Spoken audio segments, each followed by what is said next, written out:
Mode ou véritable révolution, la cigarette électronique est en train de devenir un objet du quotidien. Et les magasins fleurissent un peu partout, comme ici à Luçon. Ouvert depuis le 15 avril dernier, Cyclope ne désemplit pas. Philippe Boucher, ancien auto-entrepreneur, a connu ce produit par sa famille, a été séduit et il s'est donc lancé dans l'aventure de la cigarette électronique. Il nous en explique le principe. Alors une cigarette électronique, c'est composé d'une batterie. Cette batterie, elle se recharge par un port USB, un câble USB sur un ordinateur. La charge est à peu près de 2 heures. De toute manière, elle s'arrête toute seule.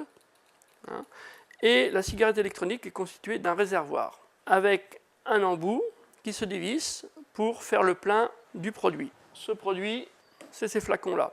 Un flacon fait à peu près 5 paquets de cigarettes, entre 5 et 6 paquets de cigarettes.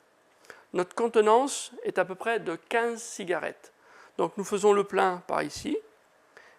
Et la batterie alimente une résistance qui est entourée dans une mèche. Quand on actionne le bouton, on envoie du courant à la mèche qui chauffe le produit et qui le met en vapeur. Donc là, vous aspirez la vapeur.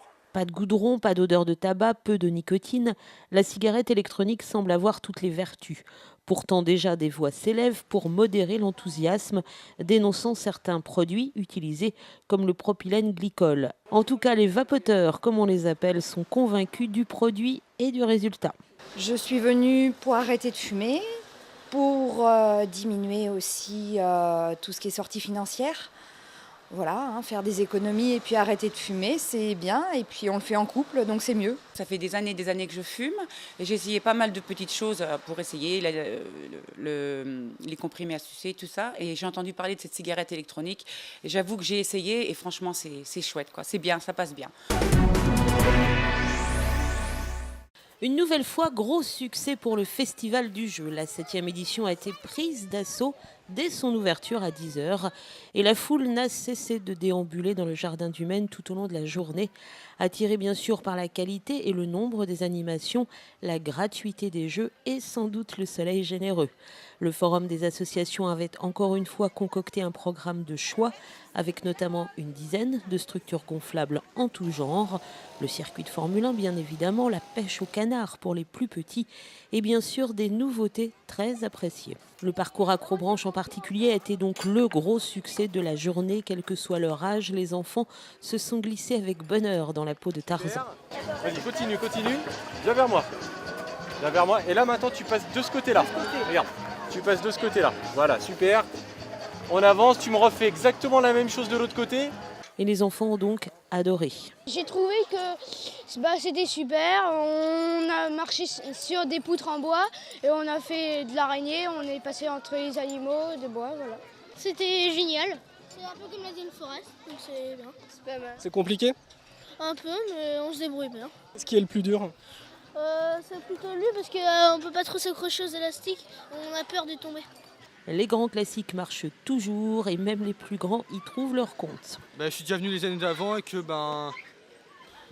viens avec mes potes pour m'amuser quoi. Enfin, j'ai pas de raison particulière, mais ouais voilà, je viens ici pour m'éclater un peu.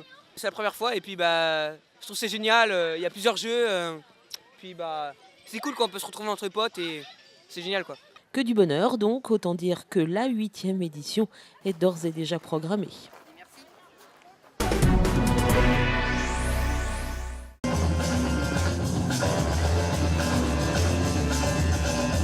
125 ans, le bel âge. Les élèves du lycée agricole de Luçon-Pétré en ont fait la démonstration il y a quelques jours à l'occasion du 125e anniversaire de l'établissement scolaire.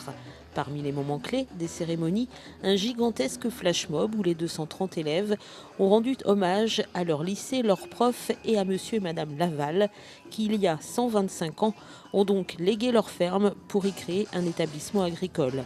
Et c'est dans le cadre d'un travail pédagogique qui a occupé toute l'année scolaire des terminales aménagement paysager et production agricole que ce flash mob a été mis sur pied.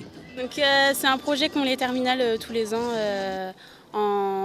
en notes pour le bac. Nous, notre projet, c'était de faire une chorégraphie et on s'est dit que c'était pas mal de faire participer une compagnie, dont la compagnie Volubilis. Et voilà, donc c'est le projet de terminale TP et PH. On a dû apprendre la choré à toutes les classes du lycée. Professeurs et invités ont bien évidemment beaucoup apprécié ce flash mob d'une quinzaine de minutes qui démontre, au-delà du travail, l'attachement des élèves à leur lycée. Alors non seulement les élèves sont attachés, mais les équipes pédagogiques et tout l'encadrement ici est exceptionnel, extraordinaire. En plus, nous sommes en pleine rénovation d'établissement. Et puis vous savez, ici, c'est une grande famille à travers le pôle horticole, à travers l'agriculture. Et aujourd'hui, l'agriculture est porteuse d'emploi et également sur le para-agricole. Et je pense que l'avenir a de beaux jours ici à Pétré. Et cet anniversaire l'a prouvé, on n'oublie jamais ces années Pétré. D'une part parce que c'est souvent la préparation professionnelle, puisque le lycée de Pétré c'est un établissement professionnel, mais dans l'enseignement agricole, c'est rare quand on oublie son lycée. L'établissement est tellement atypique, le type de formation est tellement atypique, quand on pense le fait déjà qu'il y ait l'internat, qu'on vive ici, l'éducation socio-culturelle, avant tout la formation de l'homme avant de la formation technique. Reste que cet anniversaire est également tourné vers l'avenir. Si Pétré est fier de son passé et du travail accompli, l'établissement se veut résolument tourné vers l'avenir et les projets d'évolution ne manquent pas. Oui, donc il y a une évolution dans le schéma des formations qui est structuré autour d'un cœur de compétences sur les productions agricoles et horticoles, et ça va continuer. Et parallèlement à ça, il y a une restructuration des locaux qui vient en appui de ce schéma des formations, de façon que les deux soient en cohérence l'un avec l'autre, la dynamique pédagogique et les locaux dans lesquels l'établissement loge et vit au quotidien. Un établissement qui se veut maintenant éco-responsable et tourné vers l'agriculture durable. De nouveaux défis que les futurs élèves de Pétré ne manqueront pas de relever.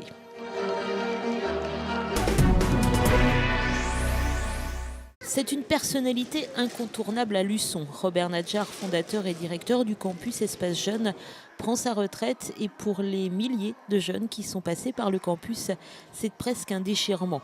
C'est pourquoi d'ailleurs ils étaient nombreux récemment, salle des fêtes, lors d'une soirée conviviale et chaleureuse en l'honneur de ce pionnier. Il y a 26 ans en effet, alors qu'il était commercial, Robert Nadjar lance ce projet à Luçon sans vraiment connaître ce milieu et ce qui l'attend. Ah, pas du tout, non. J'étais dans le commercial à la Tranche-sur-Mer, donc j'avais 2 affaires et mon épouse et moi-même, donc nous avons travaillé ensemble. Je vendais des mobil-homes et des chalets, on tenait un terrain de camping et puis là, j'ai rencontré un grand monsieur qui était dans le monde du jeu, du billard, et je lui ai proposé pour m'occuper l'hiver d'éventuellement monter une salle de jeu sur Luçon. Et il m'a suivi, et voilà, ça a commencé par une structure commerciale, donc il y a 26 ans maintenant, et on l'a ouverte en 87, le 2 décembre 87. L'engouement a donc été immédiat et tout de suite, de très nombreux jeunes se mettent à fréquenter le campus. Tellement d'ailleurs que les locaux deviennent trop petits et qu'il faut pousser les murs. Et après 7 ans, Robert Nadjar pense à quitter ses fonctions, mais ce sont les jeunes qui vont le retenir. Oui, ce sont les jeunes et les parents, oui, parce qu'au bout de 7 ans, j'y travaillais quand même 7 jours sur 7. Je commençais un peu à fatiguer, donc j'avais pris peut-être la décision d'arrêter un petit peu cela et reprendre éventuellement un camping. Et c'est vraiment les jeunes qui m'ont poussé avec leurs parents, ils m'ont écrit des lettres pour me dire voilà, il faut que tu continues, ce qui a été fait déjà, c'est formidable, il ne faut pas lâcher. Après 26 ans, Robert Nadjar quitte donc le campus et de toutes ces années, il garde beaucoup de choses. Je pense que j'ai appris à me connaître déjà, parce que travailler avec des jeunes, ils vous renvoient souvent ce que vous êtes. Donc ça a été un magnifique miroir. Donc là, oui, j'ai grandi. Sur le plan humain, des échanges comme vous ne pouvez même pas imaginer. Et puis voilà, donc ça m'a préparé à peut-être acquérir une certaine philosophie de la vie, et accepter certaines choses. Et puis l'avenir, on verra. C'est difficile de tourner la page ? Oui.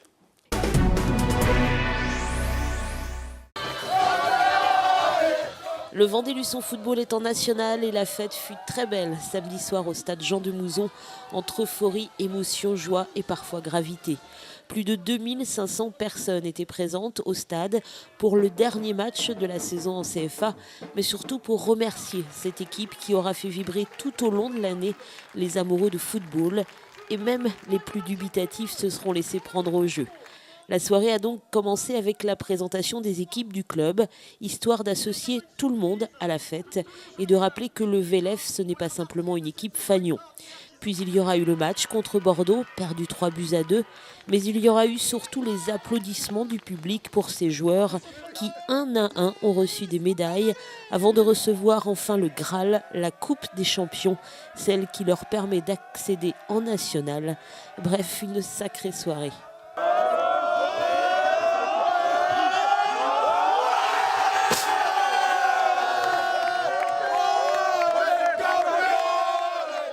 Malgré une défaite, on est content de faire la fête avec nos supporters.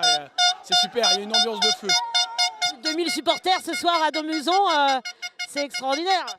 Ouais, non, le stade, la pelouse peinte en rouge et blanc, les gens tous en rouge et blanc, non, c'est magnifique. Avec des petits mots d'amour pour les joueurs, oh, c'est génial. Bah écoutez, c'est ma première montée, donc voilà, c'était un match à domicile.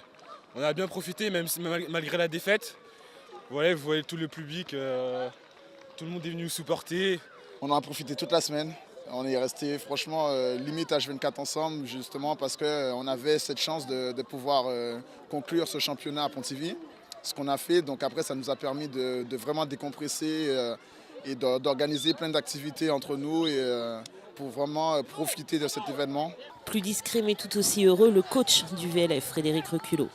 Ouais, c'est super agréable dans ce stade qui est magnifique de voir autant de monde. Et c'est vrai que même si le contexte n'est pas le top pour pouvoir se surpasser, c'est vrai que bon, quand on rentre sur le stade et qu'on voit que le stade est bien garni, bon, ça donne envie de jouer au foot, quoi. C'est fabuleux, on les remercie beaucoup. On a été là pour eux toute l'année, c'est vraiment fantastique et on espère faire une belle fête avec eux. Vous serez là l'année prochaine forcément? Oh oui, sans souci. Les déplacements seront plus loin, mais on essaiera d'en faire un maximum. L'année prochaine, il en a été question, bien évidemment, mais nous y reviendrons. En tout cas, le VLF vient d'écrire une des plus belles pages de son histoire.